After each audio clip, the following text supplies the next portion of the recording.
Nah, bagaimana sih cara seleksinya di jalur prestasi ini? Nah, untuk jalur prestasi ini yaitu yang Sebelum kita lanjut videonya, ayo dukung terus channel ini dengan cara klik tombol subscribe dan tekan tombol lonceng. Serta jangan lupa like, share, and comment video-videonya. Ayo kita mulai. Let's go. Assalamualaikum warahmatullahi wabarakatuh. Kembali lagi bersama saya di channel tempatnya belajar, channelnya tutorial, di mana video kali ini saya akan membahas bagaimana alur dan mekanisme pendaftaran sesuai dengan keputusan Kepala Dinas Pendidikan Provinsi DKI Jakarta nomor E0011 tahun 2022 tentang alur proses pelaksanaan penerimaan peserta didik baru tahun pelajaran 2022-2023, di mana melalui website ppdb.jakarta.go.id. Di mana di video kali ini saya akan membahas mengenai tiap-tiap jalurnya yang berisi ketentuan umumnya, ketentuan khususnya, kuota daya tampungnya, jadwalnya, zonasinya, sampai dengan bagaimana cara seleksinya di setiap jalur yang ada di PPDB Online tahun 2022 di DKI Jakarta. Untuk itu, saksikan terus video ini dari awal sampai selesai agar kalian paham dan mengerti bagaimana tiap-tiap jalur yang ada di PPDB Online tahun 2022. Untuk itu, mari kita mulai. Nah, di sini saya sudah masuk ke dalam websitenya, di mana di ppdb.jakarta.go.id. Saya akan membahas mengenai mekanisme ya, alur dan mekanisme pendaftaran sesuai dengan keputusan Kepala Dinas ya. Nah, di sini ini dia, di mana di SK Kadisdik nomor E0011 tahun 2022 tentang alur proses PPDB tahun 2022. Mari kita mulai.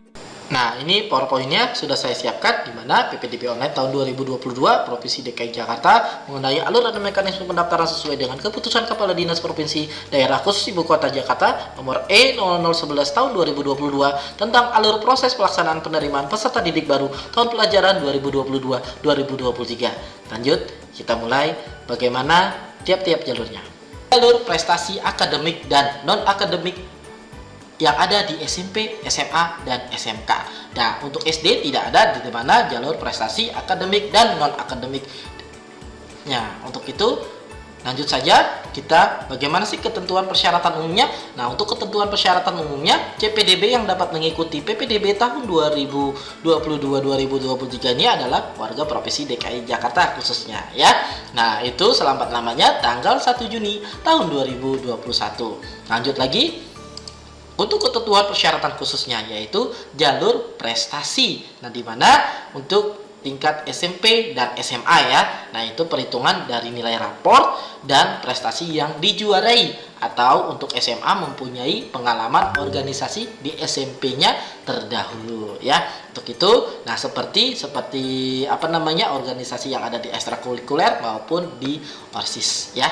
Nah, lanjut lagi. Nah, di mana untuk SMK? Nah, di SMK yaitu pertama yaitu ada perhitungan dari nilai raport dan prestasi yang dijuarai. Lalu kedua, memiliki surat keterangan tidak buta warna dari instansi kesehatan pemerintah seperti Puskesmas tentunya. Lalu surat pernyataan dari orang tua atau wali CPDB untuk pilihan kompetensi keahlian tertentu bermaterai cukup. Nah, yang keempat, SPTJM tentang keabsahan dokumen dari orang tua atau wali CPDB bermaterai cukup. Nah, untuk dokumennya dapat di-download di deskripsi pada video ini. Oke, lanjut.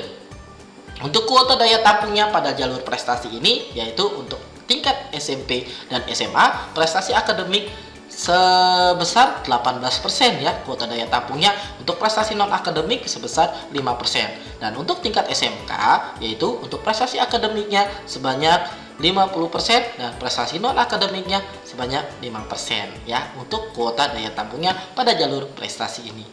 Lanjut lagi untuk jadwalnya ya, jadwal jalur prestasi tingkat SMP, SMA, dan SMK tahun 2022. Dan di mana di jalur prestasi akademik dan non-akademik yaitu dari pendaftarannya dari tanggal 13 sampai 15 Juni tahun 2022, dan untuk finalnya tanggal 15 Juni tahun 2022 pada jam 17.00 atau jam 5 sore. Dan untuk lapor dirinya jangan sampai lupa dari tanggal 16 Juni tahun 2022 sampai 17 Juni tahun 2022 untuk jadwal jalur prestasi tingkat SMP, SMA, dan SMK tahun 2022. Lanjut, nah bagaimana sih cara seleksinya di jalur prestasi ini? Nah, untuk jalur prestasi ini yaitu yang pertama ada dalam hal jumlah CPDB yang mendaftar melalui jalur prestasi akademik melebihi daya tampung, maka dilakukan seleksi dengan urutan langkah sebagai berikut. Nah, pertama itu dilihat dari total pembobotan indeks prestasi akademik. Nah, lalu yang kedua urutan pilihan sekolah tentunya. Dan ketiga waktu mendaftarnya. Maka semakin cepat kalian mendaftar, maka kalian bisa mendapatkan seleksi di dalam yang ketiganya itu. Nah, sesuai dengan urutannya tentunya ya. Yang pertama, kedua, dan ketiga. Nah, semakin kalian bisa mendaftar, waktu mendaftarnya semakin cepat, maka kalian semakin ada keuntungan juga di mana di dalam seleksi jalur prestasi ini. Ya, untuk itu. Lalu yang untuk non akademik, ya total pembobotan indeks prestasi non akademik, yang kedua urutan pilihan sekolah, dan yang ketiga yaitu waktu mendaftar. Itu untuk cara seleksi di mana di jalur prestasi. Ya, terima kasih telah menonton video ini dari awal sampai selesai.